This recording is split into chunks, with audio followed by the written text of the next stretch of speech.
Hey, it's Todd Ault. It is the December 5th. It's the 5th of December, 2022. We're going to blaze right on into 2023. It's episode 243. Skyla, you've been traveling around the globe with me, have you not? It's been wild. We got back last night. I kind of nonstop, right? Yeah. Speaking of nonstop, we're going to have Maria Bartiromo on the show. Yeah, that's right, by the way. The iconic Maria Bartiromo. She's our special guest on my podcast. It was kind of cool. Were you here for that, Skyla? I was sitting right here. The whole time? I was. Yeah, I like that a lot. On December 15th, Maria Bartiromo will be on the show. She will be talking about all kinds of subjects, including Fox News, which I thought was really cool. Brett, what did you think of that? Can you talk? Can you pull that up? Yep, here I am. You can hear me. Everyone can hear you now? They can hear me. I thought it was an excellent interview. I really enjoyed that for sure. That was really kind of crazy. I was a little blown away. Obviously, I'm blown away. Before we get to Maria, I'm a little blown away with the reaction to the contemplated tender offer. Never seen something go down on a contemplated tender offer. Something you have to do when you're.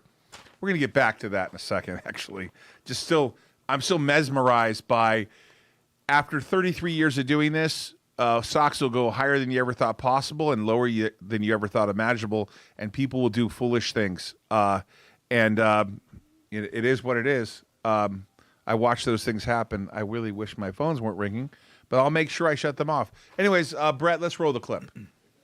I do think we are about to hit some serious curveballs coming at us in terms of the economy. I do think 2023 is going to be a very tough year, but I also think that the U.S. is resilient, and it will get through it. I would not be surprised to see a repeat of some of the behavior that we've seen in other crashes, frankly, because of those reasons. You have people who've never experienced it before, and you just have speculators, and they come in different forms. Like I said, I was a little mesmerized with. Well, let me get back to Maria. I love the interview. I've obviously seen her in most of my. I don't know about all my adult life, but I remember her being on CNBC. She's been around forever. She's iconic. It's going to be fun to watch her on the show. She was really, really gracious and spent a lot of time with us, and was really kind of an open book. I kind of had a great time. I wish Jason was here. He doesn't feel well. I'm going to give some commentary at the end of the show about a few things. I get a lot of questions about Niall, which I can barely answer because when you do a contemplated tender offer, you go into a realm where you're not allowed to talk about the price of the tender, the structure, until you file it with the SEC. So I've got to be very cautious is what I say here. But a tender is what it is. It's either a buyback or an exchange offer. In this case, it's an exchange offer. And I just would read the press release and do your own homework because I'm mesmerized by that. But speaking of your own homework, we decided to bring a special guest on because I happen to like financial planning. Bernard Barchie, that's how you say it, Barchie, is the CEO of BBig Financial Solutions. He teaches wealth strategies to entrepreneurs. Bernard, welcome to the show. Thank you, Todd. Great to be here. Yeah, so you're a local guy, huh? Absolutely. Yeah, Henderson, Nevada. Did you grow up here? No, born and raised in Pittsburgh. I've been in Las Vegas for about 22 years. Well, first of all, we should have started off the whole show with that because I am a Pittsburgh Steelers fan. Me too. I've liked the Pittsburgh Steelers since I was a little kid. Like, I mean, a little kid. Jason happens to be my partner in crime here who does the show with me. He happens to be a Pittsburgh Steelers fan too. And I've been to Pittsburgh actually only one time. What a beautiful city. I'm not kidding. Right there where the stadium is and the town is so nice. Yeah. It's incredible. Yeah, the outskirts is still a little run down, but man, what they did to the city is incredible. Are you old enough to remember the Jack Lambert and Joe Green and and when Terry played, and Lynn Swan, John Starworth, Rocky Blyer, Franco Harris. Yeah, those are my errors. Absolutely. Yeah, for sure. So So it gives my age away. I was taken to the Super Bowl for the first time. I lived in like HUD housing. I was in Fullerton, but my mom had a boyfriend who was who put on these they called meeting services. He did this speaker thing where they would like have events and parties, and he went and installed them. So he had to do it for the Super Bowl. So he invited me up there. I was like 9 or 10 years old, and that was the year that Terry Bradshaw. I'm sure he's been on the cover a million times, but there's a picture of him dropping back on the cover of Sports Illustrated, and I played for the Steelers and Pop Warner for most of my life, and then I just became a huge iconic fan in the 70s, and I've never stopped being a fan. Yeah, you got to see my car. Really? Yeah. Yeah, I think when people become Pittsburgh Steelers fans, you know why I'm going to tell you the number one reason why I'm a Pittsburgh Steelers fan. I told you we should have started talking about it from the beginning. The number one reason I'm a Pittsburgh Steelers fan. Can anyone guess how many coaches, Skyla, how many coaches in the history of the Pittsburgh Steelers have they had? I am the worst person to ask, but my guess is 3. You know, I saw you telling him he did that to you. I saw that. And I'm you not an probably idiot. see it on the screen too. But I am the worst person to ask about that. I have So- no knowledge. I can't stand, Bernard, the idea of how disloyal teams are, how quickly they fire coaches. They don't provide any kind of synergy or allow things to groove over time. But the Steelers have been consistent winners because they stick with a strategy. They don't change coaches all the time. They don't fire players all the time.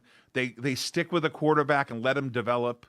They have a proven method of just being loyal to hiring the right people and letting the strategy play out. Why is it you think the Steelers do that, and all these other teams like the Indianapolis Colts are switching head coaches, and they're just like they're a year or two into it, they don't like someone, they got rid of them.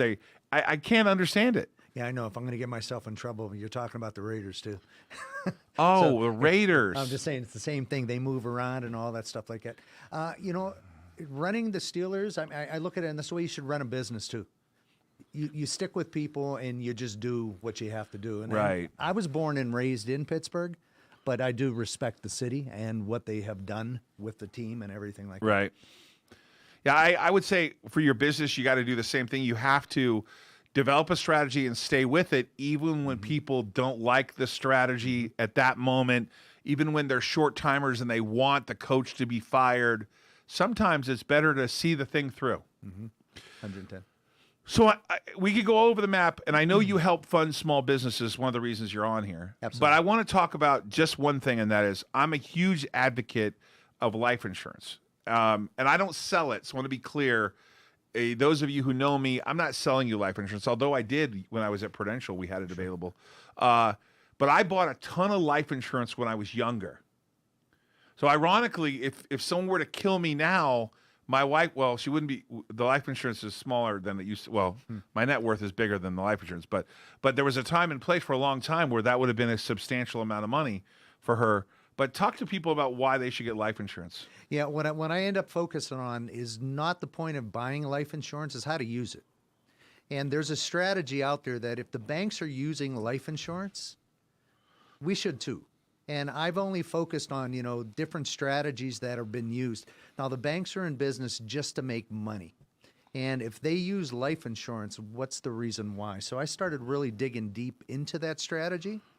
Now, just so you're aware, the banks don't purchase life insurance for any other reason than to protect the money, because it's a private contract. The government can't touch life insurance. So banks and corporations can lock 25% of their net worth into this.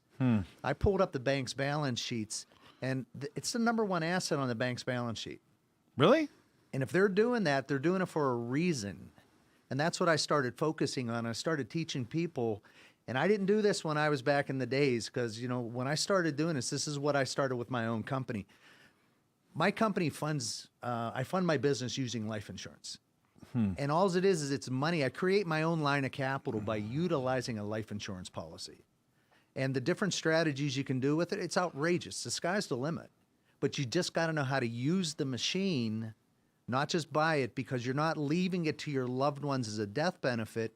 You're going to teach them how to use it and start building more wealth. Now, there's a book out there called What Would the Rockefellers Do?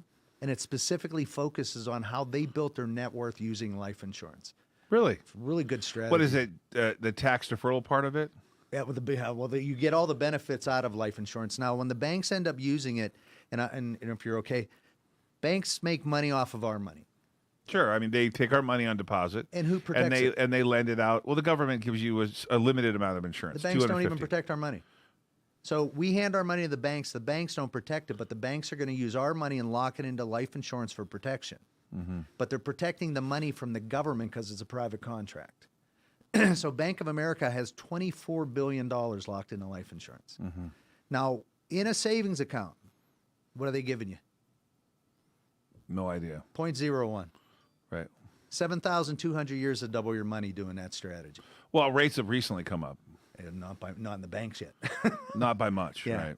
And then if you're going to end up, they're making 5.25% using life insurance. So that's $24 billion growing at 5.25%. Right. And then they're going to lend us money and they're going to charge us a higher interest rate. So I'm just saying if the banks use life insurance, why are we buying it? We can utilize the same strategy. So not only my business funding program, I teach businesses how to utilize life insurance to pay their bills. You got a mortgage, you can pay off your mortgage using life insurance and build all your wealth at the same time. It's incredible. So is it like a variable policy? Now, what they have the only structures you can do with this, you take a dividend paying whole life, but it's structured for banking. So these are what I call, whole life on steroids. Are there a lot of whole life companies out there left? A lot of them have demutualized, right? There's a lot of these companies that for one thing, they won't even teach the agents how to use it. Now, the way these strategies work, when you take a loan from a bank, you have to pay it back, correct? Sure. When you're taking a loan from an insurance company, you don't have to pay it back. Well, the premiums basically the earnings can pay it back over time, right? Where what you end up doing is when you pass away too, it comes off the death benefit. Right, I've seen that. Right, you have a policy for $1 million, you borrowed out $200,000. The death benefit's $1 million minus what's been taken out, you get $800,000. That's why it's powerful for business owners. You could pay your bills and never pay that loan back. And that money just keeps moving through it. And every time you add in every single month, you're fattening your piggy anyhow. Right. And that just allows you to borrow more money. You could pay down your debt using life insurance a lot faster. You can pay off your mortgage within 12 years if you're taking out a 30-year mortgage using life insurance. It's just a whole different way to look at it is what I focus on. If you need a term, we could do a term. But, terms are designed for asset protection. Sure. They're not designed for people in general. Well, or that or death, right? Yes. Or that or which is effectively asset protection. Absolutely. And Right. they're decreasing terms is what they were designed for. Right. No, I've definitely seen policies on the variable side. You don't use variable at all? I do, but that all depends on each client. Right. What I want to do is educate them how to utilize life insurance, see if that fits into their strategy. Right. Everybody's got to pay their bills. Everybody does. We'll talk about business funding. I know you said you did that. You provide that. Yeah. And by the way, you should know, but long before I raised money being public as a public company, we had to fund the businesses privately. We funded Alzheimer's Neuro privately. We funded MTIX private. There's a lot of things we've done privately before they were public. It's a very common thing. But not everyone wants to raise. I think we've raised somewhere around, I can't remember the number, around $400 million. Not everyone needs to raise that kind of money to run their business. You specialize in what amount do you try to help people raise? Well, our program's designed because a lot of small businesses, you heard the statistic, 8 out of 10 small businesses shut down within the first 5 to 10 years. Yeah, absolutely. Well, our goal is to I think it's like eliminate the that. first 5 years. Yeah, it is. I don't think it's 10. Yeah. I think it's 5. Not many people hit the 10 Not mark. many people absolutely. make the 10-year mark. And our goal is to eliminate that. And it's what at BBig Financial Solutions, what I started my company because we focus on wealth building strategies, and starting a small business is a wealth building strategy. Sure. However, setting it up correctly is a problem. They don't set you up for financial success. They can set you up with legally you can be considered a corporation, but when you go to try to apply for funds, you get turned down. Well, I think what's happened is people get romanticized by the Facebook effect, that movie, which was The Social Network, where you're in your dorm room, you come up with an idea, you get funding from a few buddies, you go to a venture capital firm, and all of a sudden you raise $500,000. Then you you get another big valuation, raise 10 million, Sure. and they don't realize when you get romanticized like that, you see it on social media that this guy got this funding, and you see this rapper with this Lamborghini. They don't realize that they're seeing the exception, not the rule. That a vast majority of businesses have to grind it out to get any capital, and a capital's not available like they see on social media, where it's so interesting. It's such a small group of people getting that kind of funding, but it looks like, because it's in your network, that it's happening everywhere. Everyone's business is getting funded. Yeah. But what does the common business do to raise capital? Most of them are going to apply with the SBA. Right. And when they go to try to apply, or even local banks, they'll go to a bank and they'll get turned down. They're just not set up to qualify. Or if they do qualify, it's off their personal credit. Well, the whole idea, what we're trying to do is we're going to eliminate the personal credit. We're going to help you build your business credit so you can qualify for funds. Now, going through the program, we're a grant subsidized program through the SBA. So we're educating small businesses. Right.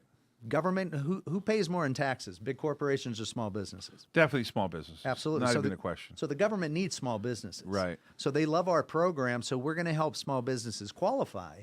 So that means you can stay afloat, and now you can pay more on taxes.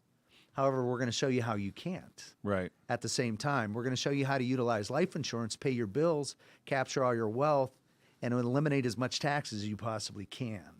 But we go 250,000. We do it on a minimum. A lot of small businesses only need that little bit of money like that just to project them to the next area. However, we can go qualify for more. We're doing a project here in Las Vegas is 150 mil. So we have no issues going for more. Your business just has to qualify for it. Sure. And that's our whole focus is, and as I was mentioning earlier, 27 mistakes that can turn you down for funding. Our goal is to help eliminate those.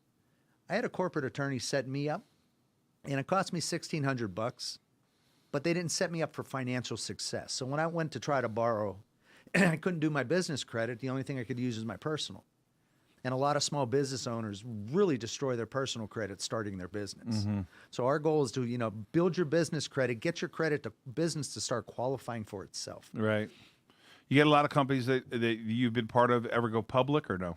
I'm with one right now through the insurance division that we went public because we have an investment opportunity, and it's socially responsible. It's called VivaCore, and that just went public for us. Yeah. We went to VivaCore, do you remember? We went and saw them up in Utah. Utah, yeah. Yeah, the CEO resigned right like a month and a half or 2 months after we went and saw the company. But the stock's been ripping lately. The stock's been ripping. If Jason were on this right now, he'd be saying, because they've been ripping the last couple days. That's where they take oil out of the ground through steam and through other process, et cetera. How are you involved in VivaCore? I'm a representative of them, so I promote their business. Oh, wow. Yeah, it's one of the alternative investments that I partnered with. Oh, really? Is that to build those machines? Yeah. Those are interesting. And it's a fixed rate of return. There's zero market risk in it. So, Right. there's no down, 12% fixed rate of return. And those are the machines that take the oil out and separate it, et cetera. Yeah, they have one in, we're shipping one over to Kuwait. There's one in there right now. They're just Right. taking the oil out of soil over there. Right. But the one in the Utah, what they do is they separate it out, and then they're going to sell they take the oil and they It's make the asphalt. Yeah. We know the story. Yeah, we were literally there. we flew up for the day, spent some time with them. Yeah, it's really Because good. I was interested in what they were doing. They're doing there. one in Texas right now. They're putting 2 machines down in Texas. Yeah. We have oil and gas properties that we're part of through a drilling program in Texas, Louisiana, and Mississippi. We actually just drilled our first successful well in Mississippi, and we're on our second well now. And so, but we're more traditional. We partner with a drilling company. We know them really well, White River.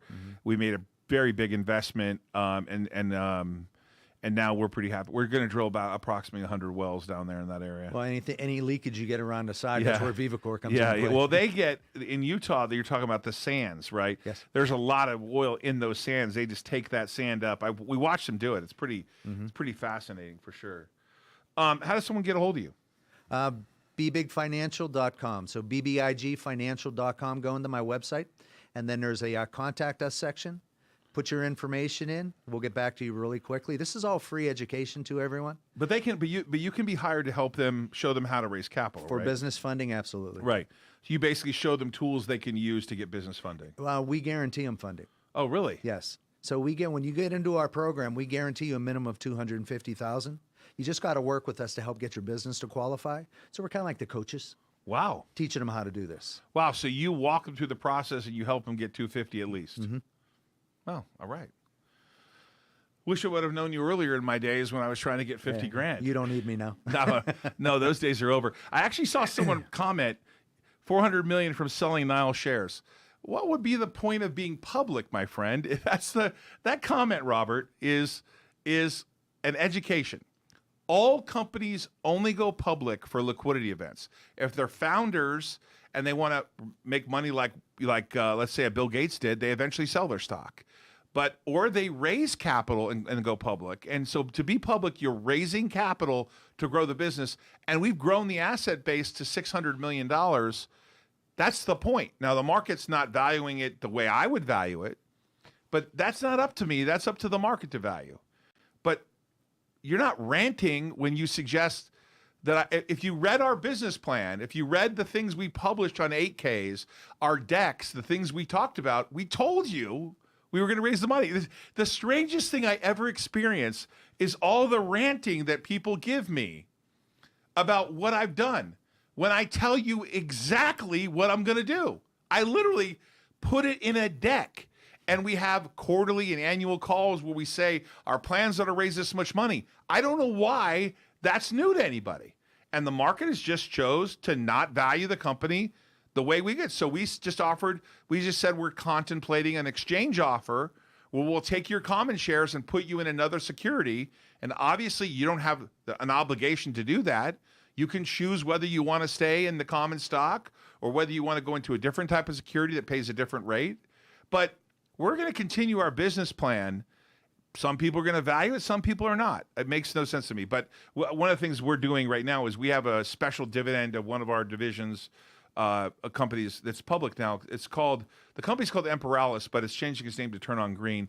And at the end of the month, the contemplation is that we're going to have a record date of December 30th and then pay it out sometime in January. We're going to be issuing two dividends. One is our defense company and one is our EV business. So we're trying to return capital to shareholders, but our price has been crushed relative. Well, then again, so has there's tons of stocks that are like, what's that one bicycle company? Peloton? SoulCycle. What's it called? Peloton? Peloton. That's down 90%. I mean, there's some individual names from peak to trough that are crushed. And so did they make sense at 120 or they make sense at $5? I don't know. Sure. But I always get alarmed by people suggesting you sold stock to raise money. Yes, that's what we said we were doing. That's right. We did exactly what we said we were going to do. And then we went and bought stuff with it that we think are going to be worth more valuable. Like you'd buy life insurance, yes. Right? Mm-hmm. Like you'd get when a small business gets funding, they're either borrowing the money or they're selling stock or ownership, right? And we sold ownership to other people to buy businesses that we think are going to be more valuable in the future. It's really that simple. What's the average client like for you? Like when you think of the average person, is it a female, a male? Are they 30 years old? Are they 50 years old? I have a lot more ladies that are coming. A lot more ladies. Because they want to start their own business. A lot more ladies starting their own business. Yeah. And it's now, a lot of them work from home. That's going to disqualify you for funds. However, you can still work from home. We just have to strategically put it on paper I know what you're going to say. Yeah, they got to know how to present it right. Absolutely. And they can't have the mailbox at like mailboxes, etc. Yeah, 110%. They actually have to have a professional business. Yes. But the government hasn't really caught up to the sign of the times where people work at home. They still want you to have that address, that location you can go to. As long as you have a brick and mortar address. Right. And you have to have a phone number associated with it. It's not like you have a mailbox, etc. or something. No, like can't do that. I'm dating myself. It's now called the UPS store, right? Well, it tells you how I've been doing this. You can't have well. a P.O. box or any of those things. Right. Absolutely. Right. And like I said, that's one of the 27 mistakes. And that's why we eliminate. One of the 27 mistakes is not setting your businesses up right so that you're in a position to get funding. Financial literacy is a problem in this country. Let me tell you something. Financial literacy is not only a problem, it is a crisis. Yes. I cannot believe the number of questions I get and the lack of reading people do, and then the conclusions they come to. I think the Robin Hoods of the world have made this far worse because they gamified the ability to trade or to get or to borrow money, and I literally am blown away by what I thought with the advent of the internet, it would be easier for people to get educated. And what I see is there's such a there's some people, by the way, just to be clear, I saw some people involved with GameStop that they wrote some amazing research, that they really knew how to use the internet and do the research and got educated. And then some that just have no idea whatsoever. Yeah, and a lot of those people we can help. And nothing against it. Just when you're talking about that, I always tell people I will not use my money. Now, when I say that, I'm not saying that I won't put money into something. Right. I just said I won't use my money. That's where I leverage insurance companies' money. Well, there's a saying I've said. There's only 3 ways to get rich, and that's to leverage people, leverage time, and leverage money. Absolutely. Right. So you're gonna teach them to leverage some of that And build their wealth at the same time. Right. So what's like the number one business you see getting started? Like when people come to you and say, I'm going to start a nail salon or a haircut place, or I'm going to buy a burger joint. What's the number one business? Small amount on those ones, just because these people don't even realize they need the money. They work their business all the time. Right. So they're nothing more than a JOB for their own company. And which is okay, but you can't, the name of my company is called Be Big, and you can't be big with that type of mindset. Right. I mean, you're supposed to work on your business, not in your business. Sure. So a lot of the things that we're getting are technology people. They need that extra capital to be able to get to the next level, and real estate investors, because they need that extra money to put down on their next purchase Right. that they're going to be doing. Yeah, I know a person, she's considering going into buying some like apartment buildings and some houses to flip and fix up. Is that a big business too? Yeah, absolutely. And we can help get funding for that. We have 100% financing to do so. Really? What I tell people, instead of, leasing your building, buy it. We can help them get the funds to do that. Right. We'll help them put everything together, and it's a collateral-based loan. They're easier to get than it is to try to get working capital. There's no question about that. No question about it. That's good that you're saying that. Yeah. Some people don't listen to me when I say that. Yeah, well, I used to be a chef. That's the problem. Really? And if I could figure this out, so can they. You were a pastry chef a long time ago. No, I have a pastry degree and a culinary degree. But really? Yeah, most of my time was spent through culinary. Really? I love the pastry part because it's a work of art. There you go. And then that's where, just all that stuff, because I see like when you have risk on, and there's a lot of that stuff, my whole entire breaking out of the matrix, I follow suit on everything you guys have. Really? Absolutely. Well, it's funny. People say risk on. Risk on is a philosophy that you're going to do something. You're not going to rely on others, but you're going to network with others. You're going to work hard to create something you want to create. That's the whole point, Absolutely. right? You first have to start with why, right? Why are you doing it? What are you trying to accomplish? Start with you first, right? And you go from there, and then how do you enroll in people and what they want to do? Because most of the people that work with us all are here for a reason. They have a why as to why they're here. Yep. Christy wants to be a producer. Brett's in media. His son's in media. Randy has been involved in warehouse asset and management his whole life. He started younger. Everyone has a skill set. So they all have somewhere where they fit in the pie, right? And then there's a lunatic like me out there in the front taking bullets in the back of the head and trying to blaze a path for the company to move forward. Sure. Skylar, you got life insurance yet? I don't. Now, life insurance isn't to die, Yep. to use. Yeah. Skylar's going to get married someday, have kids. Wouldn't you want if something happened to your spouse to have life insurance? What happens? I totally would, and it's something I'm going to do. Right, but 100%. so the younger the better. So when do you think people should get started? Day 15. That's what I bought life insurance for all 4 of my kids in the first year that they were born. But I didn't realize in the beginning they won't really sell you life insurance. In the right out of the gate, they won't. You got to wait a little bit. Day 15. Yeah, and the optimal date in terms of when a child is the most insurable is at 10 years old. My mom might have on me. I'm think? sure she does. I'm actually probably sure she does. Yeah, and my brother. And then just when you guys are talking about life insurance, you're talking about buying life insurance to pass away, meaning there's a death benefit on there. It's not designed that way. The ultra wealthy use life insurance. So they buy it on their children to start building up a bank for them. They'll never put their child in debt. I'm gonna help you with something that not help you, but I'm gonna give you an example of why I really believe in what you're talking about. So I'm gonna leave the names out because some of my friends would know who this person is, but I'll just leave the name out for this. So I have a friend of mine who was a very, very wealthy doctor. I mean, really wealthy. He started developing golf courses, and he did them with Jack Nicholson. Is it Nicholas? Nicholas is the golfer. Nicholson is the actor, right?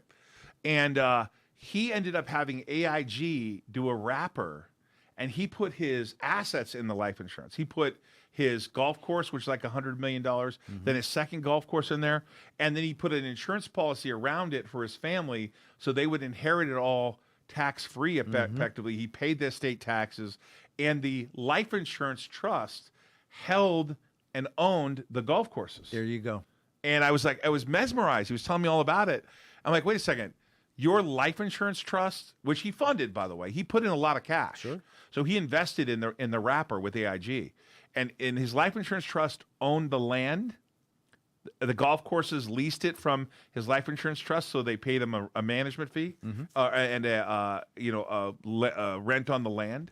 And it was administered by a trustee, and it was all owned by his life insurance policies. It's a strategy. Yeah, and he had something like $200 million in it, and when he died, boom, tax free. Absolutely. As And you could borrow against it tax free. All that growth. Oh you're no, getting he there, was very everything. clear with me what he could do. Yeah, he invested with me that way. Yeah, that's why, absolutely. And that's so how, his investments were held by the life insurance trust. That's how I invest in Bitcoin. Yeah. Meaning I won't use my money. That's what I'll use. Oh, there you go. You put it into life insurance, you take it out, now you put it in Bitcoin. If you end up losing, you didn't lose your money. Right. But if you win, man, great investment opportunity. Look at this. That's how you gamble in Vegas. Yeah, this is another example. I want to see how our Bitcoin is held. Don't trust Crypto Joe, Sam Bankman-Fried, Todd. Show me the money. This is an example that you don't read, because if you read our filings, you'd see we hold it at Gemini, and it's held in a custodian account. We can't touch it. It's just like, do you really want to know? Because if you wanted to know, you'd read the filings. I don't believe anybody really wants to know anymore. All the people that are questioning me are not actually reading it. That's what I've learned. I'm not trying to be rude. I'm grateful you're a shareholder, but I don't think you really want to know. What you really want to do is say you don't trust me. But if you didn't trust me, read the audited financials. Don't listen to me. Read the financials. Oh, by the way, FTX didn't have audited financials. Thank you very much. They didn't even have a board of directors that were independent. And yet, really smart people gave that guy billions of dollars. And I mean, trust me, if I were Sam Bankman-Fried right now, let's say that Todd Ault were the ones that pulled off this thing in the Bahamas with this guy, there'd be no delay. These guys would have me in handcuffs. There'd be no delay. They would have fried my ass. I wonder what's going on there. I mean, you think that my auditors question everything we do. I could barely get a ham sandwich. Sure. I mean, literally, Skyla has to detail every expense I have for internal audit. I mean, it's insanity what I'm hearing this guy's got away with. I can't lend myself money. Sarbanes-Oxley would fry me. Sure. That's just insanity what's happened. If any of the stuff with FTX is even remotely true, and I will reserve judgment. You guys saw me with Anthony Scaramucci the other day. Anthony flat out said he did it. He said Sam SBF took the money and lent it to other people and did all this kind of crazy shit. If it were me, they would have kicked my ass. I mean, I'd be dead. But this guy's down in the Bahamas doing interviews telling everyone I'm as honest as I intended to be. Intended to be honest. That's what he said, or something like that. I could be at the time. I know what I was talking about. Anyways, I'm just having fun. I love all you guys. I'm just having a good time. My man, don't worry about the Bitcoin. We have it held in a custodial trust. We can't touch it. It takes two-party verification, and it's one for one. We don't borrow against it. We don't leverage against it. With that particular coin, I mean, we've taken out loans that say, hey, you got to pay us back and sell your Bitcoin, but we don't leverage it up and give it out to other people and stuff like that. I don't know. That was a little rant. I go on a rant once in a while. That's okay. You've never been on the show, so you're like, what the hell's going on? Who are you talking to? I'm talking to everyone out there. We have about 47,000 shareholders. And that's the problem with doing a live show is that I've learned that there's a certain group of people that don't really they just want to antagonize me a little bit. But I'm okay. I'm a big boy. Absolutely. I'm okay with being antagonized. But I will only be antagonized with the facts. So the facts is that, Bernard, you think people can get business funding and you will help them get the first $250,000. Absolutely. I think it's a huge offer, everybody. And we're going to put in the bottom in the comments section Bernard's contact information. Obviously, we don't endorse any financial advisors, but we wouldn't have Bernard on the show if we didn't like what he had to say. You guys got to do your own research. You're here in Henderson, which is a very competitive state for tax purposes, for personal taxes. I moved from California to here. You get a lot of people moving from other states now. Are you dealing with a lot of people coming in? Yeah, well, like people from California. We're all from which California. is pretty much a lot of your Right. crew. Business-wise, it doesn't matter. You can do business in California, but incorporate here. But for you, though, do you help people all over? All over the United States. So you're available to help them in all 50 countries? All 50 states. Sorry. states. Whoops. Oops. And we could do foreign nationals too, just so you know. Really? However, it's not a U.S.-based business, but we could help them get equity in their company. Really? They'll have to give up some equity, though. Wow. Got it. Appreciate it, man. All right, we're going to go to a market real quick update. What I would continue to say is that, what happened today is the Fed basically is talking about still raising rates. I personally have I personally know through what's happening with crypto. Let's put this in proper perspective. If it were a year ago when we were in Dubai, we were trying to raise money from certain crypto companies, they wouldn't give us the time of the day. When they call us and they want a loan from us, things are not good for them. And you see this flight to quality. So you see the Dow at close to 34,000. You see the S&P around 4,000. But you don't really understand how bad the small cap market has been annihilated.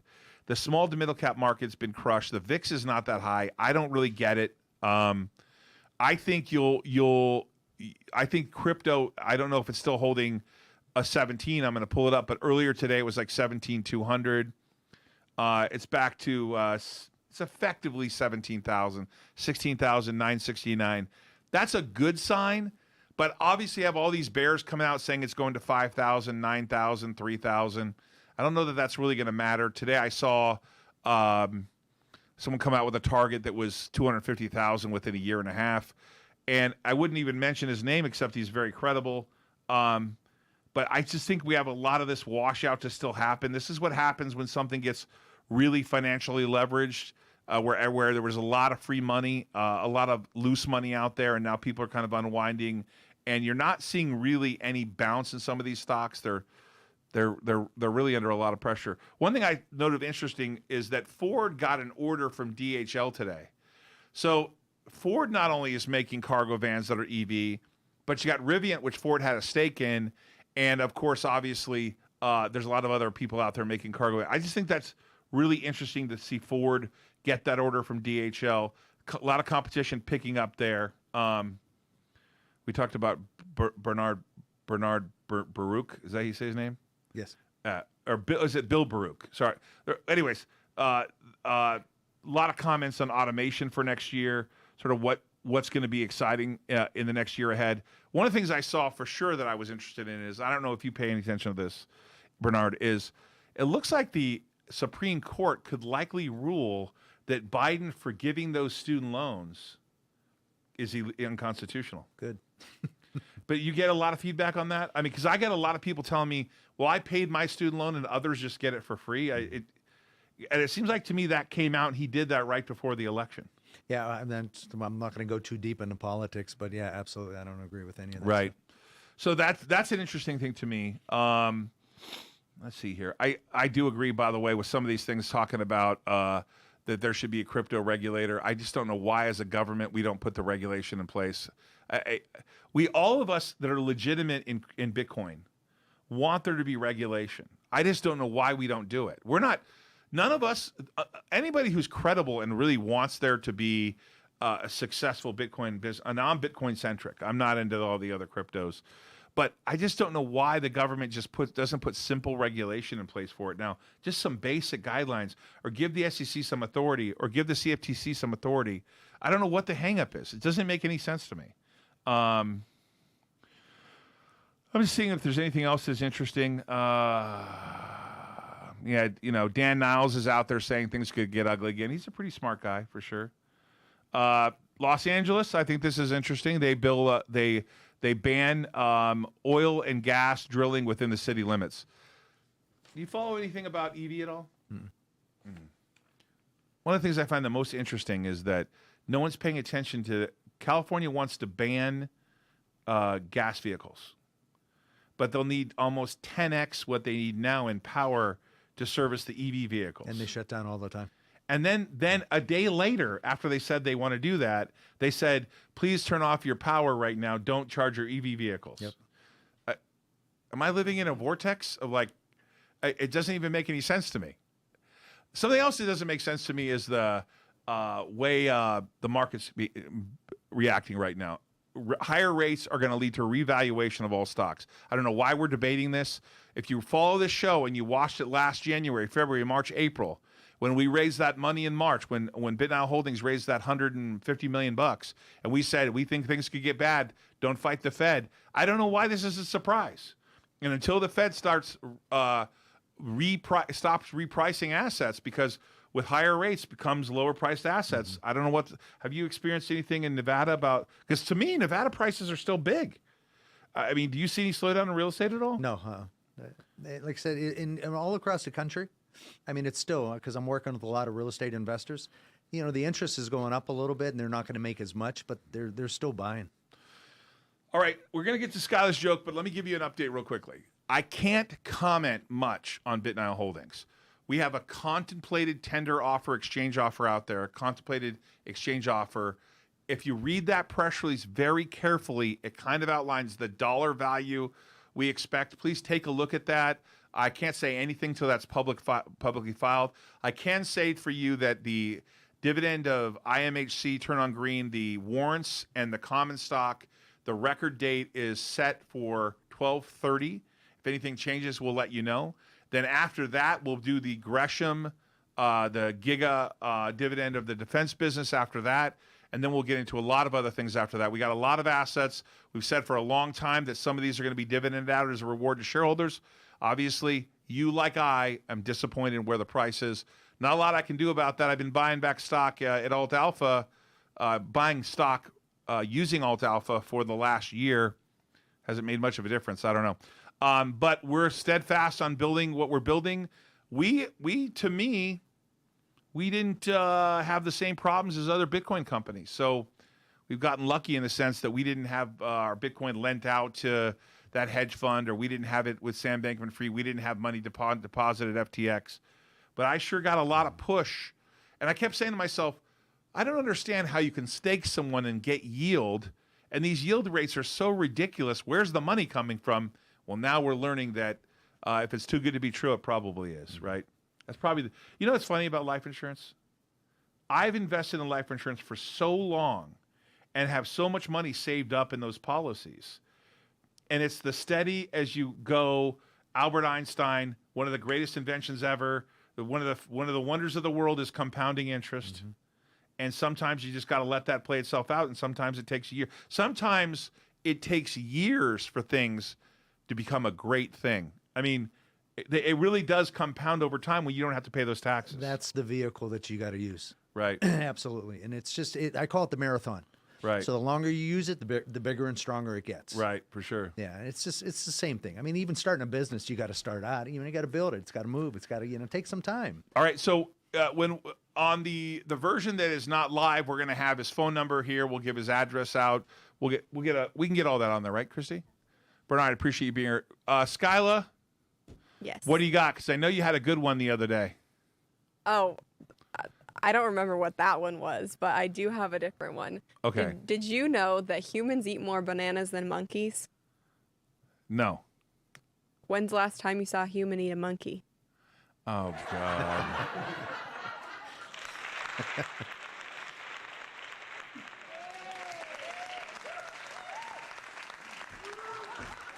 Okay. All right, everybody. I don't know when we'll be back next. I'll be traveling. I don't know when we'll be back next, but we'll let you know. Pay attention. Check out ToddAult.com. You can go to the bottom and put your phone number in there, and we will. I promise you, we will not text you to death. We will send you a text whenever the show is going to go live. We probably do something on Friday, my birthday week. Mm-hmm. So I'll be older and I hope a little wiser. Older, we can't stop. All right, go Steelers. I know they're not going to make the play. They're not going to make the playoffs this That's year. okay as long as we don't have a losing season. I'm okay with that. Oh, you think we won't have a losing season? Well, it's our goal, because we haven't had one in a long time. So let's not have one now. I like when you're not going to make the playoffs that you're a spoiler. Yeah. Listen, I'll leave you with BitNile because I have so many questions of this. Please read what the meanings of these press releases mean. If you want to ask a question that makes sense around them, I'll try to answer them. It's going to be a really busy month. Obviously, we announced that we're buying the Crane Company, a big acquisition for us. We're pretty excited about that. Obviously, the company continues to grow. We gave a forecast. Oh, there's a picture of the cranes. We gave a forecast of, I believe, $200 million for 2023, and that is with TurnOnGreen and Gresham being off our books. So it could be an interesting year. I know that some people think the world is coming to an end with Bitcoin. The world is coming to an end with the economy. But I assure you, the world will only come to an end one time. And if you're smart enough to know when that is, please let me know. Everyone, risk on. We'll see you again in a couple days. Take care.